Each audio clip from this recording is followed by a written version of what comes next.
Enough of that. Let's move on. You guys are listening to Striking Fury podcast, proudly sponsored by Omnitrans. Omnitrans is the proud sponsor of Striking Fury and your ride to the Strikers games and everywhere else you want to go in San Bernardino County.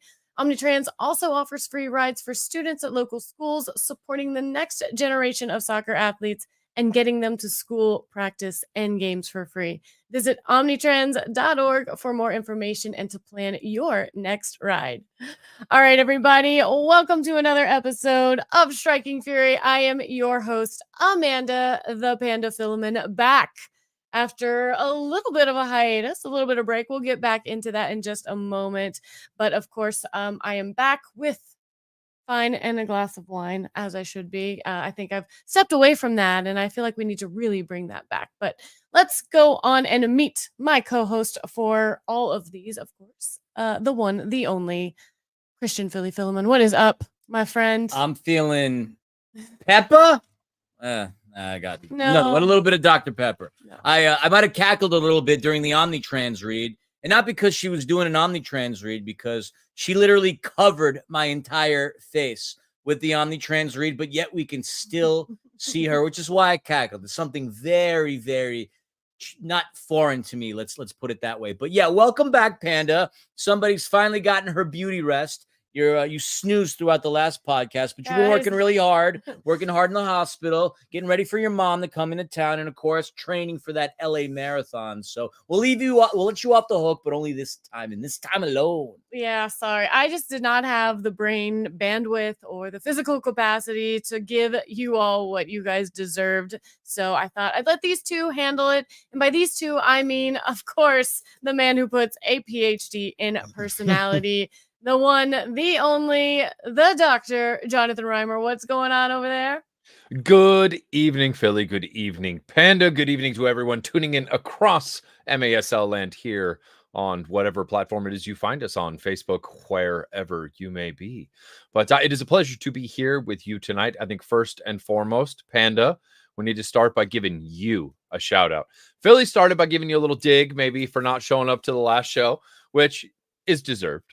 However, it is National Women in Sports Day. So a shout out to you, Panda, to all of the women who are part of the Empire Strikers family, community, front office, to all of you involved in sports. Thank you so much for everything you do. Well, yes, well-deserved applause around. We have so many people behind the scenes that a lot of people don't even know about, working in the front office, in ticketing, in all across this organization, in all sports, in all ways, shapes, and form. And I don't think that the men could do it alone. No, not at all. I mean, we've got the likes of you, Panda, which we obviously get to see all the time. We've got Cindy Kyrell, we've got Lauren, we've got Ashley, we've got Kayla. Thank you so much. We got the trainers for the Empire Strikers. I mean, thank you so much. This organization has grown. There's been a lot of changes, of course, but this organization has grown, and there are a lot more people on staff now than there were at any point in which we started doing the podcast and the broadcast. So thank you to everybody involved, and yes, a happy National Girl and Women in Sports Day. Absolutely. Yeah, I mean, to everyone. I mean, from Patty that operates the elevator, all the way up to Panda and everyone else. All right, it takes every single one of those people to make a game day happen. Right. So, yes, much love to all of you. Shout out to Liz. I know you're listening. She loves our podcast. She listens all the time, and she's really stepped up and helped us in the ticketing office, which is hugely important. Tickets, without tickets, we don't have fans. We don't have bums in seats. And without that, we don't even do this. So, again, across the board, thank you to everybody. And again, happy National. We're not calling the fans bums, by the way. We're talking about your derriere. Yes, exactly. Yes. Cheeks and seats, bums and seats. Yes. Exactly. We're talking about your posterior. So anyways, we salute you all and are very thankful you are there. And I'm glad I didn't miss this week's podcast because that would have been real awkward. Yeah, it would have been awkward, but it's it was awkward anyway. I mean, she missed a podcast in which we had a game to recap that we won in overtime. So yes, I'm not going to let you off the hook for that. This isn't going to be a sad recap because quite honestly, I think there's a lot of positives to be pulled in from that game from the Monterey Flash. But before we get into there, we recognize the National Girl and Women in Sports Day. Also want to take a quick moment to highlight the fact that we got President's Day right around the corner. President's Day, we've got a youth clinic. And hang on, let me put my read up there. President's Day Youth Clinic. This is going to be hosted by, of course, the Empire Strikers. It's going to be for kids between the ages of 6 and 14. So come on out, annual President's Day Youth Clinic.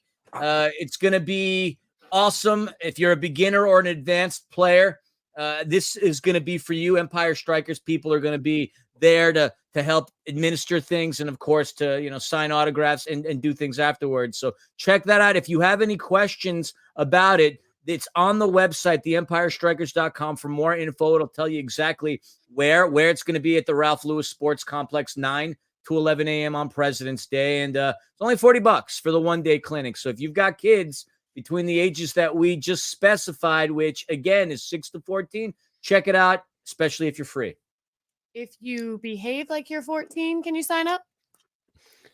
What are you trying to ditch? You trying to get rid of me on President's Day? You're trying to leave me at the sports complex so you could have yourself more fineness with wineness? Is that what you're saying? Well, that is your, the day your before. highness. That's the day before my birthday. It's true. It's true. Just saying. I think Philly's got a couple years to go. Yeesh. I haven't even hit the age of whatever. Of Aquarius. Screw you guys. Oh.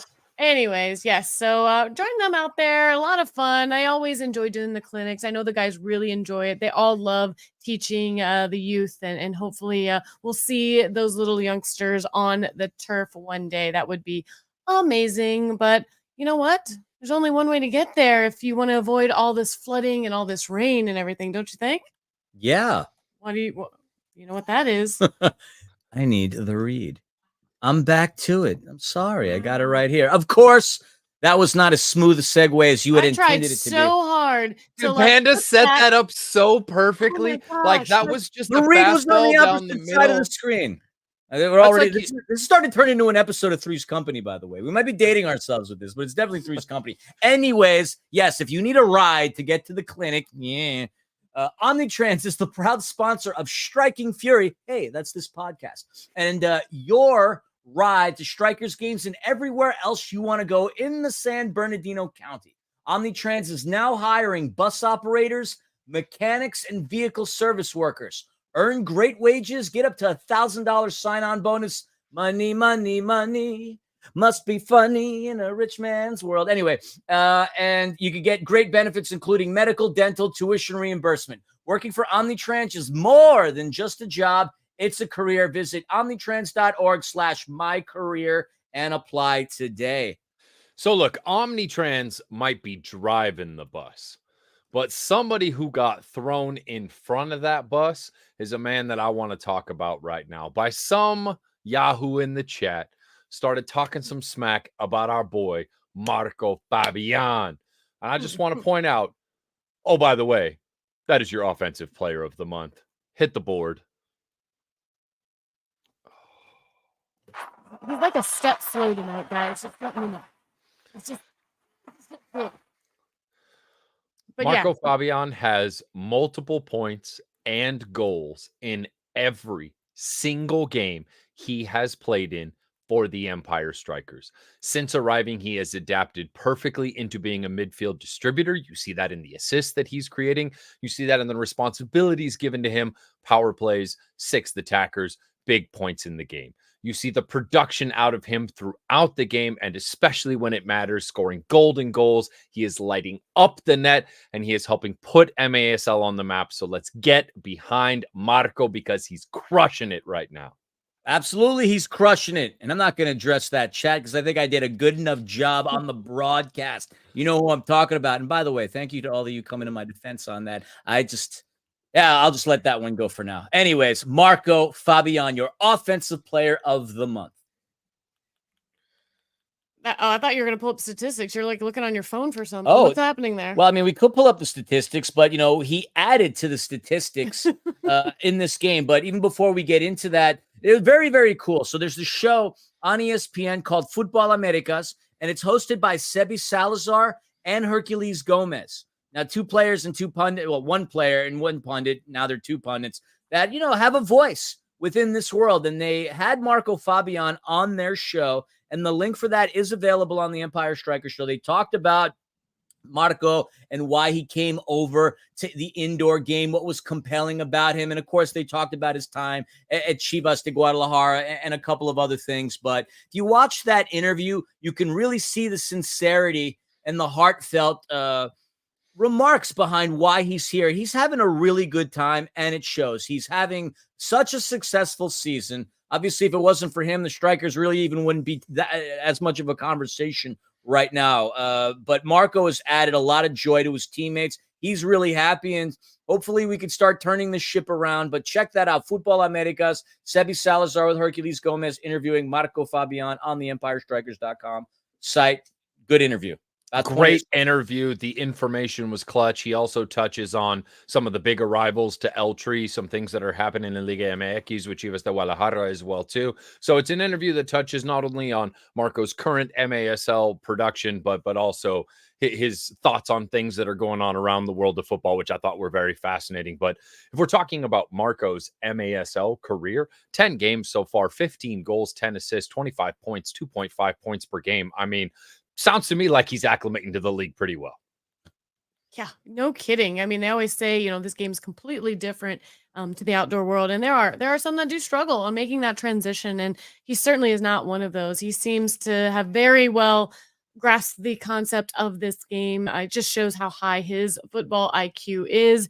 And he's just been a joy to watch. He's a joy to interview. He's a joy to listen to. And like you said, you can definitely tell he's having fun.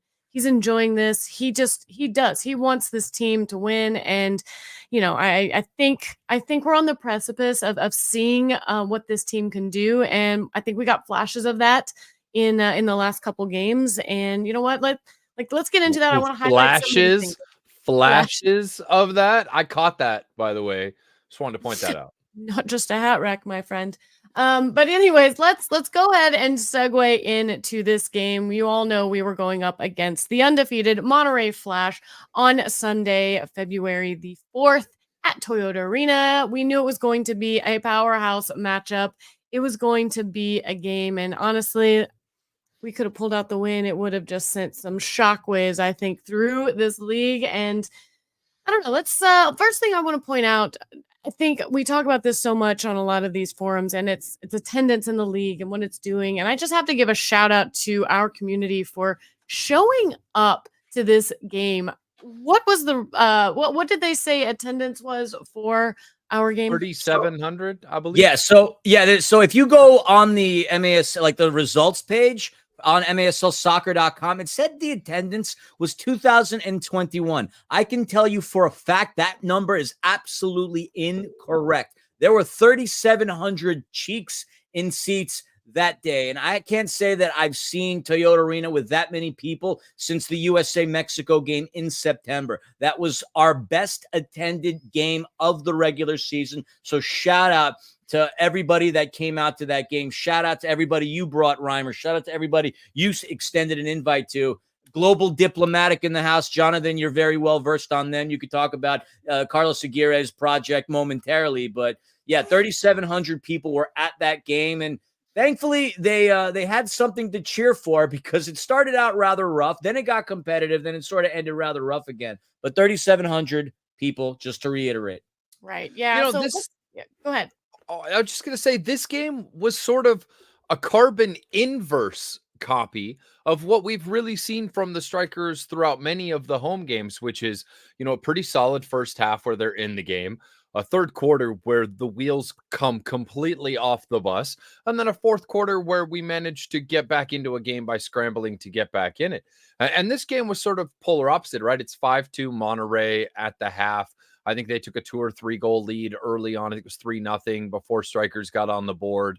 Right. So, I mean, sort of Monterrey had a comfortable lead throughout the first half and things were sort of progressing as expected. Although Empire was in it, they had a lot of really great opportunities, a lot of one-on-nobodies versus the keeper, and just couldn't pick a corner, seemed to be firing everything straight into Valavinos, which was a little frustrating, but the opportunities were there. The structural integrity of the strikers to create those opportunities were there. The press was effective. They were causing turnovers. They were stifling possession, but they were still giving up some cheap goals. And then that third quarter, strikers just absolutely took the game over. It was on fire. It was electric. The stadium exploded. Everyone was back in the game. And then, unfortunately, once again, we couldn't close it out. There was a couple key execution moments. I go back to the Justin Stinson penalty and, maybe a couple of those blue cards we gave up towards the end of the game that really cost us. But it was a very, very close 5-4 game. Could have been tied up at all 5 before Monterrey ended up getting a couple empty netters at the end to make the scoreline look much more different than the game played out.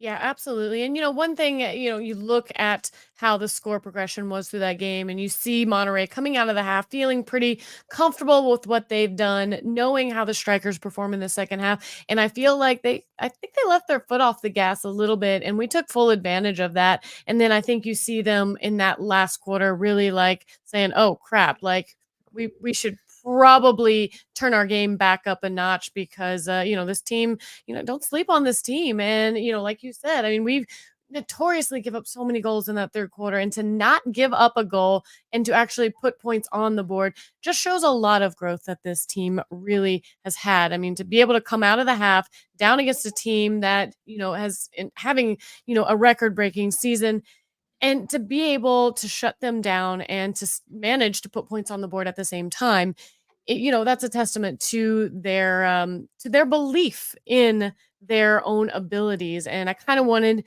to kind of circle back to that. I wanted to talk a little bit about what our keys to the game were at the beginning and how we really think that these our team executed on them. And the first one was minimize. Was it minimize mistakes? Was that first?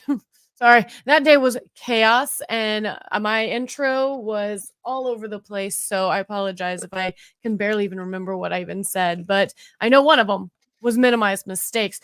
Do you think that we did that, or do you think we gave up too many and Monterey just capitalizes every chance they get on that? I think there's a couple different ways you can take this. When we wrote the point about minimizing mistakes, we were talking about a lot of the turnovers coming out of the defensive yellow, where we were turning over balls right there in the defensive half of midfield and causing turnovers coming back the other way. We're giving up balls right outside of our own goal. We're passing to the wrong team as we're playing out the back. And those mistakes were the ones that were punishing us. And then there's the mental mistakes as well, too, right? The bad fouls in the wrong moment. Seems like there have been more than a few times we've been clawing to get back into a game and we give up a silly blue card foul.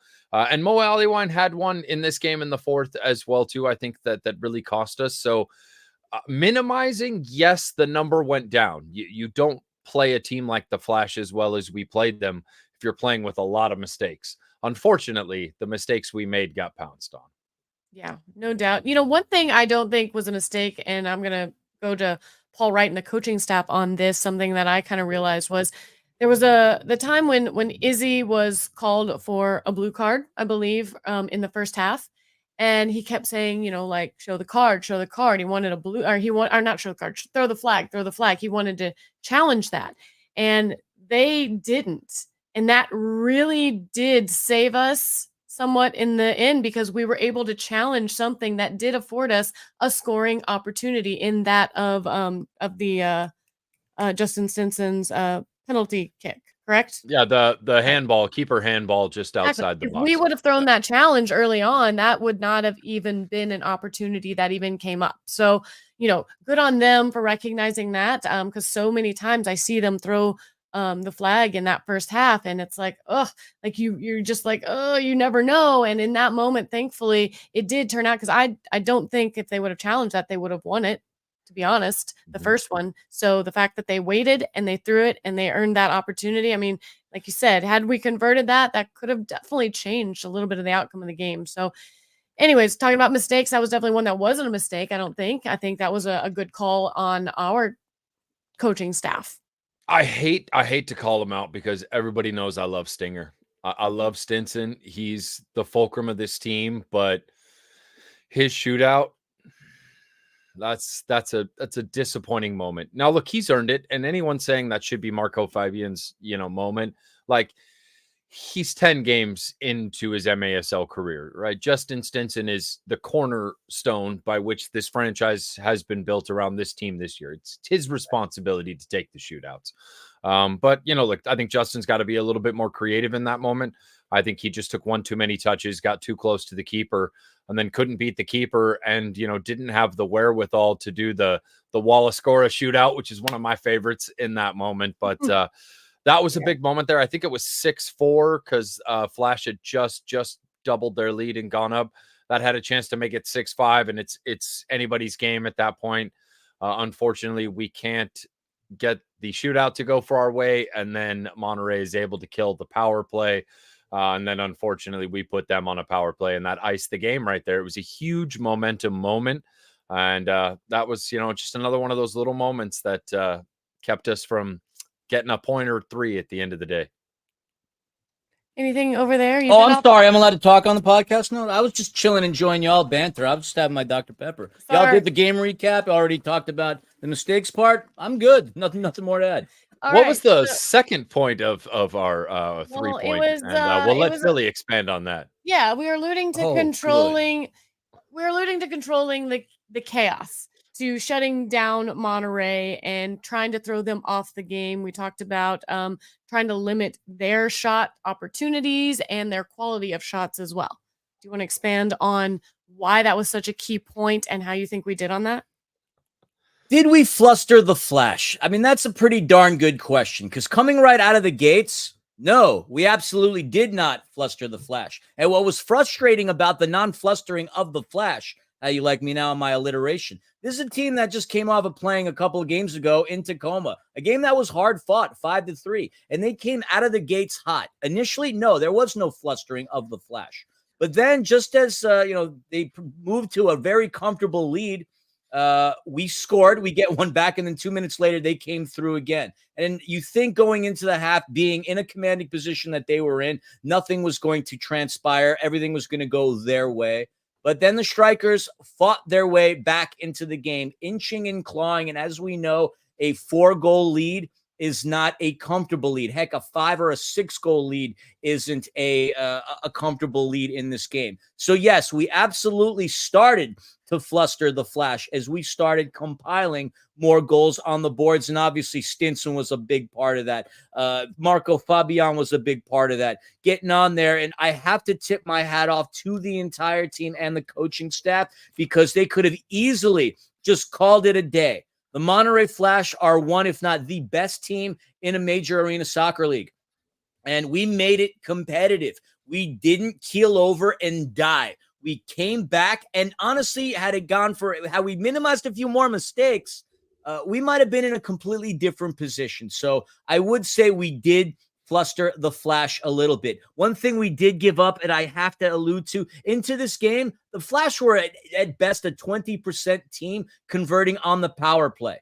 Not a very good power play scoring team. Can they kill the penalty? Absolutely. But we had a much better power play, a penalty kill, than they had for a power play. And they ended up scoring 2 goals off those power plays, which really, really cost us.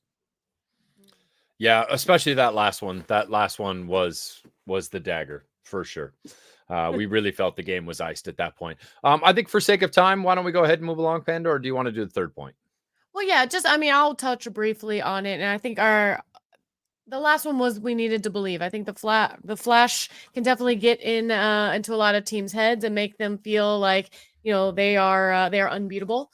And I think the Strikers needed to come into this game thinking like they can beat them. They needed to trust the journey they've been on so far this season and know that they do have the talent to beat them. And I think they started to do that. I think in the beginning, I think they were humbled a bit. And I think whatever they had said at the half, I think it must have been inspiring enough for them to come out. And like you said, they started to really put those keys into play. They started to really create some chaos and fluster the Flash, as you said. And I think at moments in that second half, I think they really did believe that they could beat this team. You saw the frustration on Stinson's face when that penalty didn't go his way. And you saw how hard they were fighting in that third and fourth quarter. So I think they absolutely did believe that they could win this. And unfortunately, like you said, the scoreline just did not really show. If you were just tune in and see 8-4, you wouldn't think much. But that game was much closer in that second half. And I think they did a fantastic job. I mean, they definitely were shooting the ball. They outshot the Flash, but that's no surprise because I don't think the Flash is a heavily shooting team. They are just a precisely shooting team. They shoot, they score. They don't just shoot to hope for, something to find its way in by way of, deflections and rebounds. They shoot to score. And they did that. I mean, we had 29 shots, they had 20, and that's just kind of how it unfortunately ended. But I think in my interview, I interviewed Brian Orozco because well, he's such a positive guy. He had some phenomenal saves. He really did. And I told him, like, keep your head up. Like, you did an incredible job. And he spoke so highly of the team. But I told him, I said, there are some wins that almost feel like losses because of how you played. But I really feel like this one was one of those losses where at times it did feel like a win for them, even if it were in moments, I suppose. So that's what I have to say about this game. This is how I feel.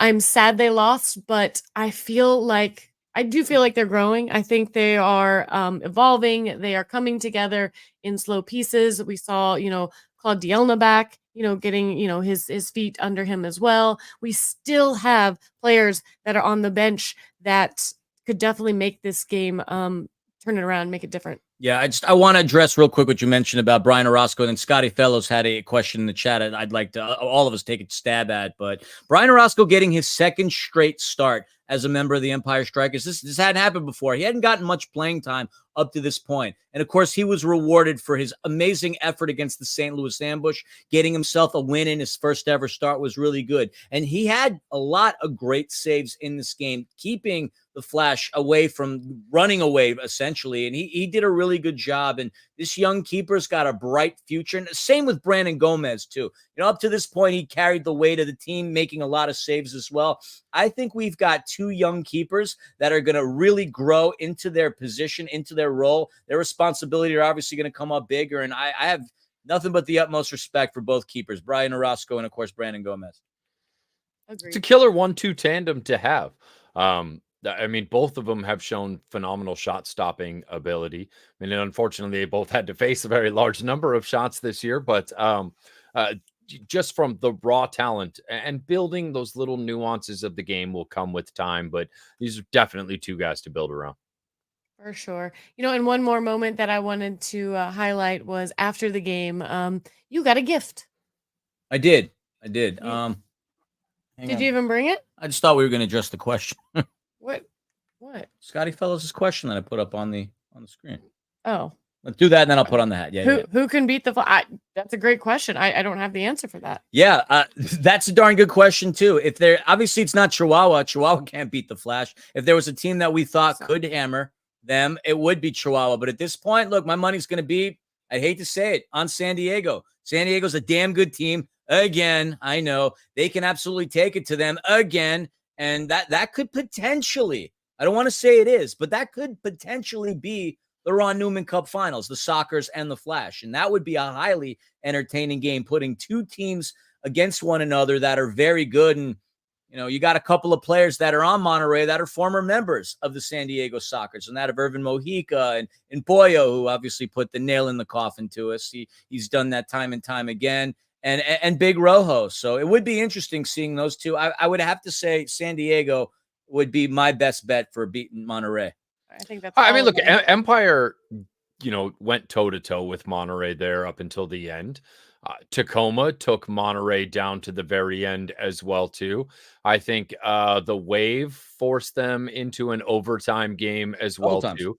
So it's not like Monterey's coming out here and beating everybody by 5-10 goals, right? I mean, there are a lot of teams that the breaks just went Monterey's way. I mean, that's kind of what you need to be 13-14-0, right? So there are definitely teams out there that can beat Monterey, especially when they have to travel north. Yep, I mean, again, a talented team. I mean, we talked about the strikers, but look, you got to give credit to the likes of La Pantera Rosa. Genaro Castillo is legit player. Edgar Gonzalez, a.k.a. Torres. Both these two guys are talking 28 goals between these two players. They're exceptionally talented. And what's interesting, if you go in the top 10 list for most goals scored by MASL players, you're not going to see many members of the Monterrey Flash because they have so many potent weapons that can hurt you. I think going into the game against Empire, they had 8 players that were in double digits for points. And so this is a total team. And then you add the likes of Berna Valdovinos, who was the #1 star of the game, one of the best keepers. You got Christian Hernandez, who's a rookie last season, who's also good. And what hasn't been said much, look, Luis Jaime Borrego has to go into the conversation of being the coach of the year. If his Monterrey Flash can continue to do so, to me, it would be blasphemy for anybody else to be considered coach of the year. He's doing such a tremendous job with Monterrey. I think the other thing about Monterrey that has gone under the radar this year is really just how they went about squad building, right? In an offseason where, Empire goes out and looks for outdoor players, right? Teams like the San Diego Sockers were trying to load up on all the all-star talent coming out of Florida, right? Monterrey made some very key in-league additions. Big Rojo is one of them. The addition of Uriel Zuart from the Savage is a huge piece as well, too. He's been massive for Monterrey. Like the few little players that they cherry-picked, role players for their previous teams. I mean, Big Rojo is about to have his arguably greatest season since, he went on a tear a couple years ago for San Diego. So, I mean, they've found the right parts to put in without having to go out and splash a ton of cash or get a big free agent signing. The little pieces they've come in have had huge impact. And that's not something they've been getting enough credit for. No, and with the likes of somebody like an Edgar Gonzalez, look, he played for the Flash. I mean, he basically just went home. A lot of those players came to Chihuahua because they were the only team in Mexico. If you remember, the Monterrey Flash, while they did win the very first MASL trophy, they've had a couple of seasons in which they've taken hiatuses. So without being able to obtain P1 visas, where were some of these players going to go? Chihuahua, without a doubt. And if that P1 visa issue thing doesn't get situated really quickly, both those Mexican teams and whoever else potentially is going to come through down the road, they're always going to be competitive. I mean, there's so much talent in Futbol Rapido. It's just insane. And as a fan of this beautiful game, it's really cool getting to see these players. It's one thing seeing them on TV. It's another thing when you see La Pantera Rosa scoring a gorgeous goal with your own eyes in an arena. So we honestly, the only time we're going to play them this season, but that was an honor and a privilege to get to see that game and call it. Philly, you touched on something there that reminded me back to Marco Fabian's interview where he was on ESPN, where he talked about the part of his contract that's going to allow him part ownership of a team once he finishes his contract with Empire. And it certainly sounded like he was teasing that team would be south of the border in Mexico. I think it wouldn't take too much of a stretch of the imagination to connect the dots between one of the most famous Guadalajaran players and the rumors of Los Tequileros de Guadalajara, and that potentially in 2 years being an ownership landing site for Fabian. Was another piece of that interview that I thought tied both into your conversation about Mexican teams' P1 visas and triggered my memory there. Yeah, and speaking of which, again, just the crowd got a real treat seeing Marco Fabian get 2 goals in this game. He's not only lighting up the lamps, he's also getting his teammates involved. 10 assists, like that's a really cool thing. So just wanted to mention that. And since you brought it up, I want to give a shout out to assistant coach of Monterrey Flash, Antonio Aleman. He got me this really cool hat. I got a Monterrey Flash winter hat. I don't think I've seen one before, but I have one. And I got a scarf, too, from last time we were there. I need a jersey, though. That's the one thing I'd like. Does it get cold enough in Monterey to wear beanies? Yes. It's way Does up in it? the mountains. Way up in the mountains. Does It's get way cold. south They're very down. cold there. Like down, though. Yeah, but it's elevation. Very Yeah, high where- up. It rained when we were there. Well, I didn't say anything about rain. I'm talking about cold. It was Rain is fairly one chilly. thing. It's a little but- humid. It was a little humid. Yeah. All right. I think do you know what Aleman translates to, by the way? German? German. I thought that was a fun connection. Yeah. For sure. Yeah. While we're giving shout outs, I did want to just harken back and give a shout out to the folks at Global Diplomatic. Global Diplomatic is a human rights relief organization a charity that I have worked with many times in the past. They brought a ton of people out to the Strikers games, and I've done a lot of orphanage work with them, and they're based here locally in the IE. I think they're based out of Fontana. Fantastic, fantastic people doing work at orphanages around the world, helping go in there and make sure that, their facilities have all the proper equipment and stuff that they need. I know last year in Costa Rica, Philly Panda, you got to be down there right around the same time that they were doing an event there in partnership with the folks at LAFC, where they actually doubled the permanent capacity of an orphanage down there, just doing 1 day's worth of charitable works, and really, really, really great people. So if you ever see the folks from Global Diplomatic at one of the games, give them a shout out. If you ever want to volunteer or help them out, go to an orphanage in TJ or locally or someplace internationally with them. Nicest, best people, best intentions, massive results. Huge shout out to the folks at Global Diplomatic, and they're big Strikers fans. Love it. We always like to try to give back and help those out there that are helping support us. So yeah, reach out if you guys want to be a part of that. It's a fantastic cause. And yeah, let's. And they made Philly and I some pretty sweet jerseys. I got this one. It's all personalized, name and number on the back. Philly got one too. It's pretty cool. Yeah, I love it. It's actually in the other room getting washed as we speak. My mom's in town. She's doing our laundry. Yeah, I have no complaints when my mother-in-law's in town. Not only she is one of the sweetest women ever, but she just doesn't say no to housework. We don't ask her to do anything. It's one day we walk out of the house, next thing you know, the house is clean, spotless, all the dishes are done, the garbage is taken out, the laundry's done, clean, folded. Like, want to move in? Cool. I'm all for it. I know. It's like, oh, that's why I'm able to do this podcast. I don't have to do all this extra stuff alongside of the training and the work and everything. And saying your prayers and eating your vitamins, Hogan. Sorry. There's a reason mine lives here as well too. All right. I'm not, those are some perks, right? Growing up, you always had this perception, right? Every TV show, every comedy sketch, every movie that was always a negative situation, and that has not been my experience at all. Yeah, No, yeah. I think same. between the two of us, neither of us, well, the three of us, because you've got one too. None of us have monster in-laws. I could say that. No, Nope. definitely not. Nope. All chill people. All right. Speaking of chilly, it is we are heading out east into the cold. Are we not, Pander? Yeah, I mean, it's been a little chilly here in SoCal, so this won't be quite the adjustment for our team as they head on out to the East Coast. They're going to be in Baltimore first, and then they're going to go to Kansas City. Both are known for being really cold during the winter months. So let's chat about that for a little bit. Who wants to take the first game, which is going to be on a Friday, February 9th? I mean, I could take Baltimore. Baltimore, it's going to be the battle of the two fifth-place teams in the East and the West. We met up with the Blast the last time around, a game in which we did lose to them 7-5. Last season, we split the series, had a really great overtime win at Toyota Arena, scored by Justin Stinson.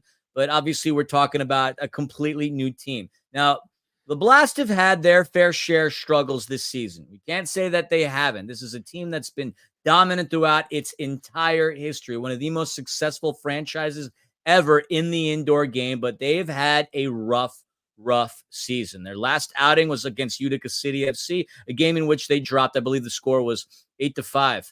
But on the friendly confines at Towson State University at SECU Arena, they're a different team than they are on the bigger turfs and some of the other arenas. They're going to be a tough opponent. They know that they've beaten us in the past. They've got one of our own players in that of Jesus Pacheco. And look, they've got, Adriano Dos Santos anchoring the back line. I mean, the guy's a living legend. They're coached by a living legend. They just, thank you, Kevin Curtin. You took the words right out of my mouth. They just brought in Ricardo Dieguez. That guy scores bangers like you wouldn't believe. Marco Fabian might have, Brandon Escoto might have a goal of the year right now, but if there's anybody that could potentially make it and challenge him would be Dieguez. He's scored some bangers in the past. So we'll see what the story is there. Scotty Fellows asked, does Roque feature? Nope, not as per our media guide. questionable / doubtful. Will he ever feature this season? I would probably put my money on questionable / doubtful. Yeah, you're not wrong. If there's ever a game where we might see William Van Zell, because I think we still technically have his rights. I mean, hey, William, you kind of play for us. You want to play for us on Friday? That'd be kind of cool. Look, obviously Baltimore's tumultuous offseason has been discussed ad nauseum, and it really hurt them being able to put the right contracts and pieces together going into the season, and they stumbled out the blocks mightily. They've done a good job so far this year of picking up a few pieces. I think Empire really lines up well against them at home. They kind of caught us when we were still early in the season and putting things together. Now that it's later in the season, Empire's firing a little bit better. I think that kind of swings the pendulum back Empire's way. But then again, of course, it's at Secu Arena in the Sucrets box, as we like to call it. And, that's a difficult challenge, especially for an Empire team that has really changed its identity this year and has been a much slower developing team than the run and gun teams we saw under Jimmy Nordberg in the past, right? And that kind of lended itself to Baltimore, right? But this current Empire team is going to be interesting to see how they respond to the short field, because obviously we're going to be facing that a lot more as we head down to Corner Sports and the like later this season. I think the last time I saw a Sucrets box was when my 85-year-old Yaya had them in her medicine cabinet. I haven't heard or even thought of Sucrets in forever. Man, that's funny. I mean, they're right next to the Werther's Originals and the Andes Mints. It's that same I liken aisle. it to like an Altoids tin as well, like very similar. And Some almond providing joy. you throat relief for the last 75 years. oh my God, that's hilarious. Oh, So anyway. after our Friday matchup, we got a 24-hour next day turnaround on the road, heading down to Cable Dahmer Arena to go take on the Comets. So Missouri Meteors, man, they have been in a free fall of late. A meteor is a falling rock, and 7 straight losses going into Friday's game for them. They are going to be taking on the Tacoma Stars at home. Tacoma is a very good team. Their only losses so far this year coming to San Diego and Monterey. They have Nick Pereira, who can score from anywhere at any time and do magical things because he's built like the human equivalent of Stonehenge. And I would not be surprised if Tacoma goes in there and unfortunately continues this L streak for the Comets right now, who just don't seem to be able to get it together. The pieces just seem disjointed. Their defense is allowing soft goals late in games far too often. I'm not sure what happened, because at the beginning of the season, the conversation was, can anyone beat this team? Now the conversation has very quickly become, can this team beat anybody? And that is just a wild transition in the span of less than 15 games. You'd have to go back to January 12th, the last time Kansas City won a game in which they beat the Harrisburg Heat. It is incredible that it's been so long since they've won. And yeah, I would agree again with our buddy Kevin in the chat. Thought that was going to be one of the dominating teams this season, adding the likes of a Chad Vandergriff, a defender of the year, and Zach Reggett sticking around there. It's surprising what's happened. And I mean, I think Scotty Fellows makes a good point here. I think Alessandro Canale, Nick Pereira, and maybe one other person are going to be gone for Tacoma because they're going to get called up for US Beach. Don't they have 3 players? Isn't Canale, Pereira? They do. Let me just confirm the dates for that. It's Chris. And Chris Toth. Toth. And Toth, yeah. Oof. That's 3 big pieces to be missing if I'm Tacoma. February 15th through the 25th is the World Cup. Yeah, but I don't know what their departure time is, if they're going there early to do coaching or not. They might be on the road this week. I think I do remember hearing about that a week or two ago, that they were going to be leaving out and missing these games. So that could spell something a little bit. Frankly, look, Tacoma winning that game does not help Empire at all. Empire needs Chihuahua and Tacoma to lose as many games as possible. So believe me, on Friday, everybody in Empire, as much as we might have some personal friendships with some of those guys up in Tacoma, we all have to be rooting for the Comets. So Eric Bergerud, Nick Vassos, and the rest of you Comets fans out there, we'll be with you on Friday and against you on Saturday. Yeah, we hope that they give it all they've got, literally, to Tacoma. That way there's nothing left when we come into town. So, just lay it all out on the line. Let's go. Oh yeah, good point. Brad brings up Reagan on futsal, dude. Yeah, wow, all right. It's going to be an interesting couple of days. Strikers lining up versus Kansas City is a very unique thing, though. So far, what seems to be picking Kansas City apart this year are dynamic forwards with a lot of movement. That's kind of the opposite of the way the Strikers play, where they tend to horseshoe around and look for shots from outside more often, and then attempt to counter press and pick the ball off and come back the other direction. So it's going to be an interesting matchup, just sort of from a tactical standpoint, because what has really exposed Kansas City throughout the course of this losing streak might not exactly be what Empire's forte is, nor has Kansas City really faced a team that plays like Empire with, Fabian pinging corners from out behind the yellow. So it's going to be an interesting matchup. I think, that's going to be a fun one. Obviously, travel is going to play a lot into Kansas City's favor there, with Empire having to come from Baltimore the night before and Kansas City being at home. But both teams on a back-to-back. So that's one of those games that could get wild. It could be one of those 15-10 final scores because everybody's exhausted. And then, it could get a little MASL after darkish on Saturday.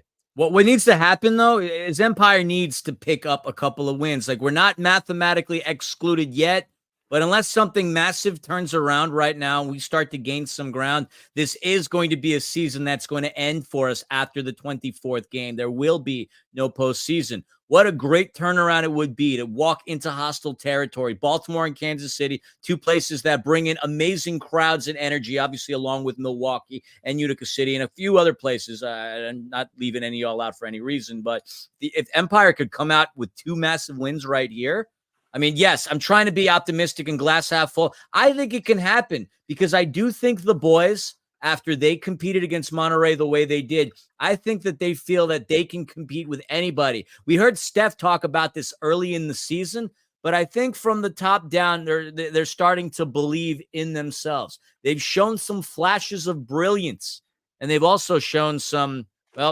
mistakes.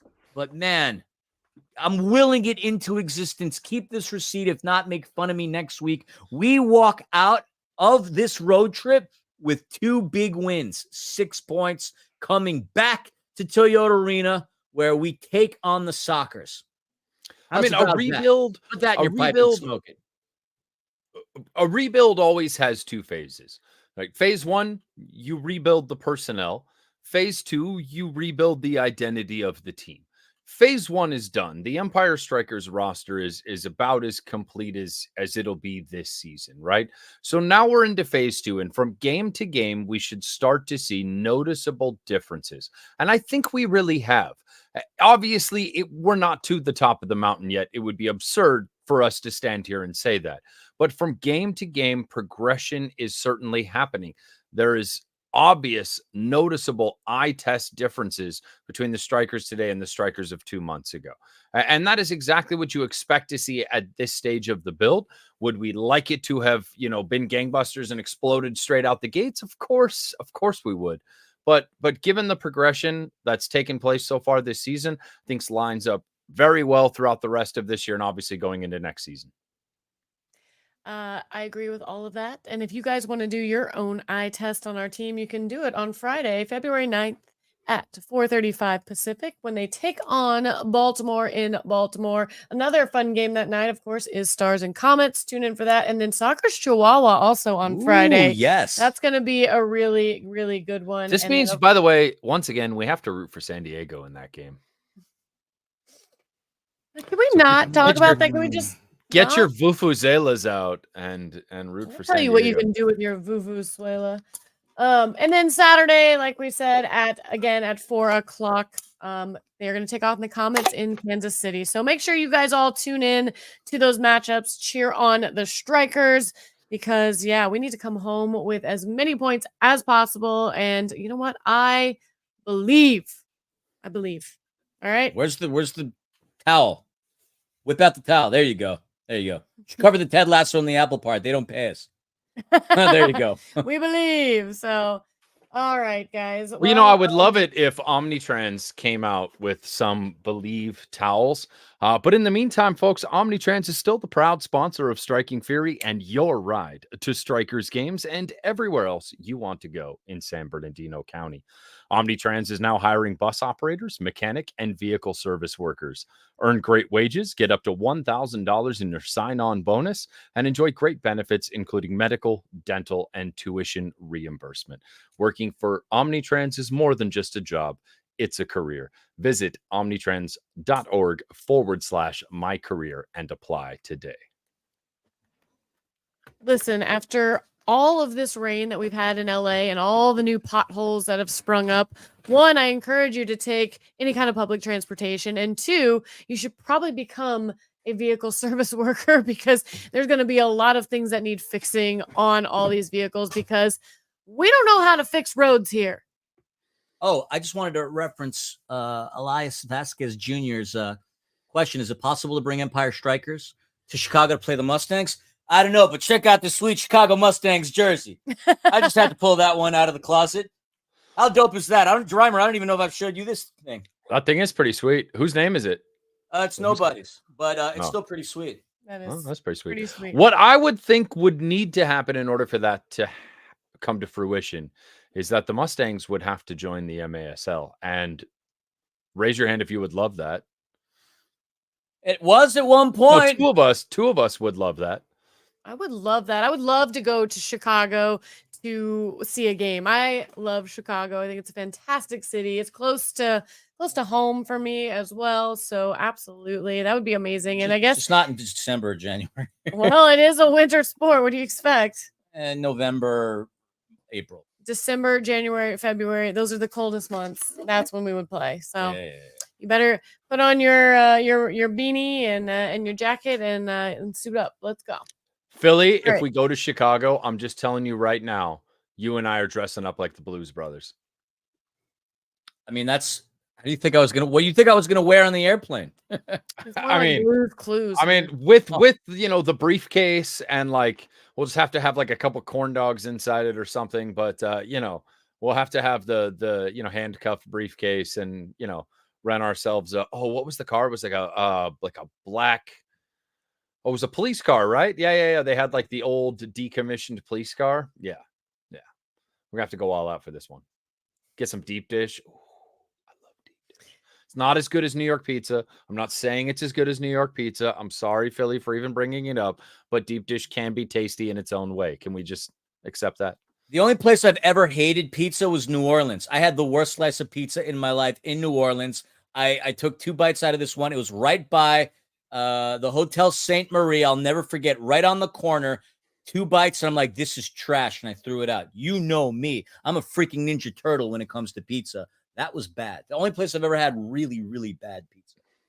All right, guys, this is getting off the rails. In the words of Omnitrans, we need to, move on forward. So, anyways, thank you everybody for joining us. Anybody have any last words they want to say? No, you don't. Cool. Nope, nobody does. That's why I'm here, to keep this on the rails, keep this moving forward, and yeah, again, thanks everybody for joining us. We can't wait to. Oh my God, I have a mulligan. What? Strike hard. Defend the Empire. No mercy. We did it. We did. We did it. Only took the entire season, but it worked. Oh, is it playing? Hey, play Trevor, please. I'm trying to. I have it muted.